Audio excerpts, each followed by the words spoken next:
My boyfriend has a close female friend who blatantly dislikes me and makes no secret of it. I've reached a stage where it's her or me. How can I confront my BF? I don't know if I'm being wildly unreasonable and jealous over this, so I need some outside opinions.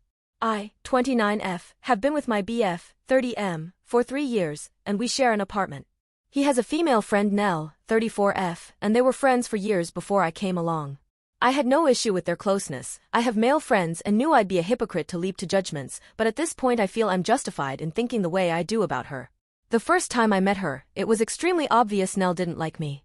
She came into the bar all excited to see my BF, before noticing me.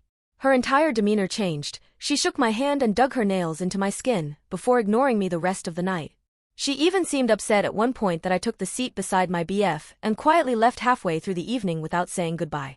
So it's safe to say my first impression of her wasn't good, but I tried to reason with myself that not everyone gets along, and I don't need to be friends with my BF's friends. However, as time passed it became really clear Nell's attitude towards me wasn't improving.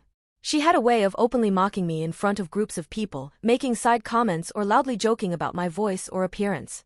My BF would stand there and say nothing, and after the fact when I asked him about it, he'd say he hadn't noticed. She'd also make a show of hugging him hello and goodbye and not me. She would mix that kind of stuff in with smiles and basic politeness, so it was tough to articulate exactly what she'd done. I felt very much like I was back in high school. From that point on, I basically decided I didn't need to have someone like that in my life, so just stopped going to things she was at. I haven't seen her in about a year.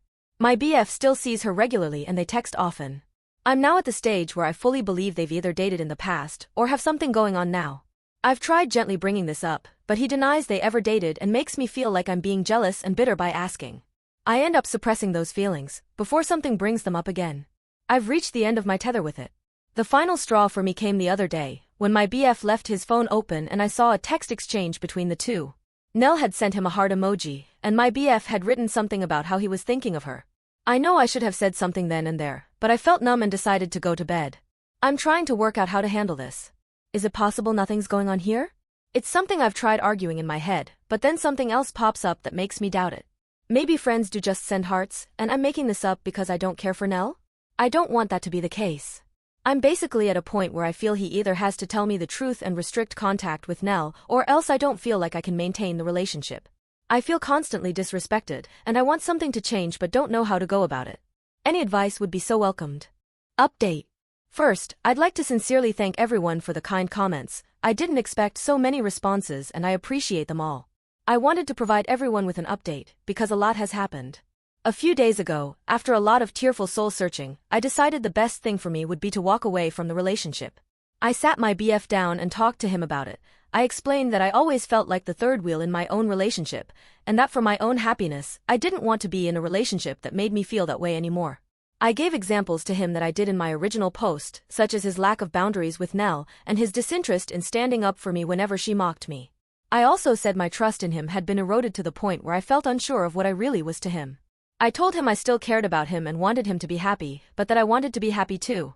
My BF sat silently for a while, before asking, "So, you're jealous of Nell?" I felt like he'd barely processed anything I'd just said, and when I tried clarifying, he got defensive and told me he was allowed female friends. I could tell he wanted to turn it into an argument, and since my mind was already made up and I'd said what I wanted, I ended the conversation and he played a computer game and acted like I wasn't there as I packed my things and left. I've been staying with my best friend, who is amazing and always so supportive. We're actually looking into sharing a place officially. I burst into tears on her doorstep and we hugged it out, before having a movie night with a pizza and some wine. It felt really therapeutic, like a weight was lifted off my shoulders. My family have been amazing too, rallying round and taking me out for little meals and stuff. I even got 1 or 2 sweet messages from my BF's friends, saying they were sorry and that they fully understood my point of view, which is interesting. I imagined that would be the end of it, but the next morning I woke up to messages from a number I didn't know. It was Nell. I honestly didn't think she'd contact me, so to see walls and walls of text in my inbox was a shock. Let me run down some of the things she said. She repeatedly insisted that she never bullied me, and said she had no idea where that came from. She said I'd always seemed cold towards her, so tried to make little jokes to break the ice. Openly mocking someone is an interesting method, but I digress. Lastly, she told me I was making things up by suggesting she ever had a thing with my ex. They were just friends. She finished with a passive-aggressive apology that I'd ruined my own relationship by being jealous and listening to voices in my head. I didn't respond to her venom or try to get the last word. I know she wanted to repeat her tried and true method of hitting out at me and enjoying my reaction, so I didn't give her one. I've been focusing on other things to start building my self-esteem and happiness back. My ex has not tried to contact me since I left and I'm glad. Frankly, I think him and Nell are perfect for each other. I'm well and truly done with this, and I'm so excited for new things in my life. My friend and I are making arrangements to officially have a place together, and I actually got promoted at work today. I feel like it was a little hug from the universe. In all, things are looking bright. So to end things, I want to thank everyone again for the messages. I think hearing your opinions, as well as getting all my thoughts out in a post, are what really opened my eyes and allowed me to leave. I finally feel I'm making myself the priority. Feels pretty great.